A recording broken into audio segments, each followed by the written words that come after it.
भारत में गंगा समेत कई ऐसी नदियां बहती हैं जो पूजनीय मानी जाती हैं। हर शुभ काम में इन नदियों के पानी का इस्तेमाल भी किया जाता है। लेकिन देश में एक ऐसी नदी भी है जिसके पानी पीने की तो दूर की बात है, लोग उसे छूने से भी डरते हैं।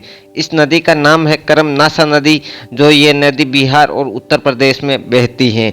ऐसे में कह सकते हैं कि जैसा नाम वैसा काम, क्योंकि करमनासा दो शब्दों से मिलकर बना है। करम यानी काम और नासा मतलब नाश होना। वीडियो शुरू करने से पहले आप वीडियो को लाइक और चैनल को सब्सक्राइब जरूर करें। धन्यवाद। क्यों डरते हैं लोग इस नदी से?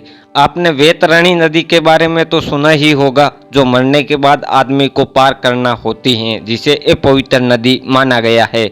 बस इसी तरह की एक नदी धरती पर भी है। इस नदी के जल को जो कोई भी छूता है वे अपवित्र हो जाता है। इसके छूने से व्यक्ति के सारे पुण्य नष्ट हो जाते हैं और बस पाप ही रह जाते हैं। इस नदी के बारे में कहा जाता है कि काले सांप का काटा हुआ बच सकता है, हलाहल जहर को पीने से मौत को रोका जा सकता है। लेकिन जिस पौधे को ये नदी छू ले तो समझो उसका मरना तय है, वह कभी फिर से कभी हरा नहीं हो सकता। जब भी बारिश होती है तो नदी में यदि एक बार बाढ़ आ जाए तो फिर यह किसी मनुष्य की बलि लेकर ही लौटती हैं। इस नदी का नाम करमनासा नदी है, जिसे छूने से व्यक्ति के कर्मों का नाश हो जाता है। कर्मों के नाश होने से व्यक्ति के पुण्य कर्मों का भी नाश भी हो जाता है। इसे काम नष्ट करने वाली या काम बिगाड़ने वाली नदी भी कहा जाता है। यह गरुड़ पुराण में बताई गई नदी वैतरणी नदी की तरह है, जिसे पाप की नदी कहा गया है और जिसे स्वर्ग जाने से पहले पार करना होता है। प्रचलित मान्यताओं के अनुसार करमनासा को हर साल प्राणों की बलि चाहिए, बिना बलि लिए उसकी बाढ़ उतरती ही नहीं।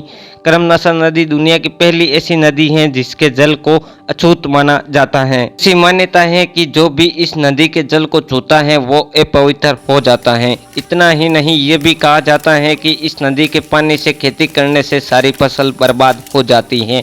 कहाँ पर बहती है करमनासा नदी? यह नदी बिहार की प्रमुख नदियों में से एक है। यह गंगा नदी की एक उप नदी है। बिहार के कैमूर जिले से निकलकर यह बिहार व उत्तर प्रदेश की सीमा निर्धारित करती है।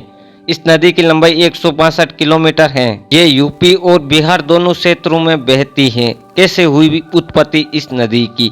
एक पौराणिक कथा के अनुसार राजा हरिश्चंद्र के पिता सत्यव्रत बेहद पराक्रमी थे। उनके गुरु थे वशिष्ठ।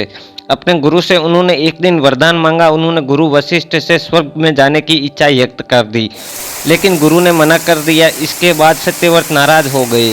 उन्होंने अपनी इच्छा विश्वामित्र को बताई। विश्वामित्र ने वशिष्ठ से शत्रुता के कारण राजा सत्यव्रत की बात मान गए और उन्हें स्वर्ग भेजने के लिए तैयार हो गए। विश्वामित्र ने अपने तप के बल पर यह काम कर दिया। इसे देख इंद्र क्रोधित हो गए और उन्हें उल्टा सिर करके वापस धरती पर भेज दिया।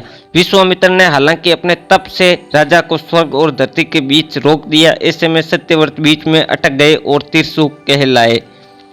देवताओं और विश्वामित्र के युद्ध के बीच त्रिशूक धरती और आसमान में उल्टे लटक रहे थे। इसी दौरान उनके मुंह से तेजी से लार टपकने लगी और यही लार नदी के तौर पर धरती पर प्रकट हुई। माना जाता है कि ऋषि वशिष्ठ ने राजा को चांडाल होने का शाप दे दिया और उनकी लार से नदी बंद रही थी, इसीलिए इसे शापित नदी कहा जाता है।